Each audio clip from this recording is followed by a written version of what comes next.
রোহিঙ্গা সংকটের ৯ বছরের বাস্তবতা ও বর্তমান প্রেক্ষাপট নিয়ে কক্সবাজারে আয়োজন করা হয়েছে আলোচনা সভার।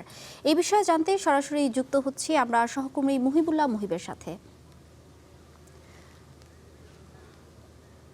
মুহিব, অনুষ্ঠানে বক্তারা কি বলছেন জানাবেন বিস্তারিত।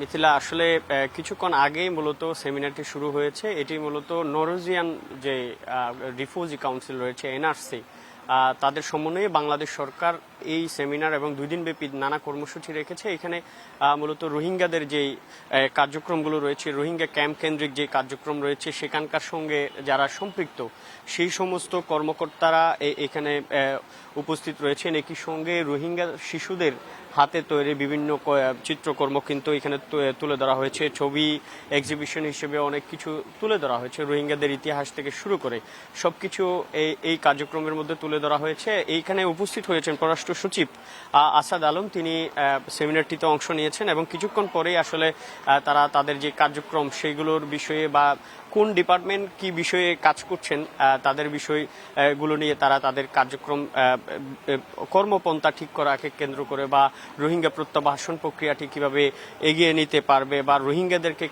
ক্যাম্পের মধ্যে কিভাবে রাখা যাবে সেই সমস্ত বিষয়ে তারা সেখানে আলোচনা করছেন, আলোকপাত করছেন বিভিন্ন বিষয়ে। বিশেষ করে রোহিঙ্গা শরণার্থীদের যে স্বাস্থ্য ঝুঁকির ব্যাপারটিও তারা এখানে গুরুত্বপূর্ণ অবস্থানে গুরুত্ব বিবেচনায় তারা দেখছেন। একই সঙ্গে নতুন নতুন রোহিঙ্গারা প্রবেশ করছে, সেটি নতুন রোহিঙ্গাদেরকে আসলে কিভাবে প্রত্যাবাসনের কার্যক্রমে যুক্ত করা যাবে বা নিবন্ধনের আওতায় আনা যাবে সেই সমস্ত বিষয়ে এখানে জাতিসংঘের শরণার্থী বিষয়ক সংস্থা ইউএনএইচসিআর থেকে শুরু করে সব সংস্থার কর্মকর্তারা এখানে উপস্থিত রয়েছে। হয়তো অল্প কিছুক্ষণ পরে আমরা পররাষ্ট্র সচিব আসাদ আলমের সঙ্গে কথা বলতে পারবো, তারপরেই আসলে এই সেমিনার এবং আয়োজনে আসলে বাংলাদেশের লক্ষ্য উদ্দেশ্য সম্পর্কে আমরা জানতে পারবো।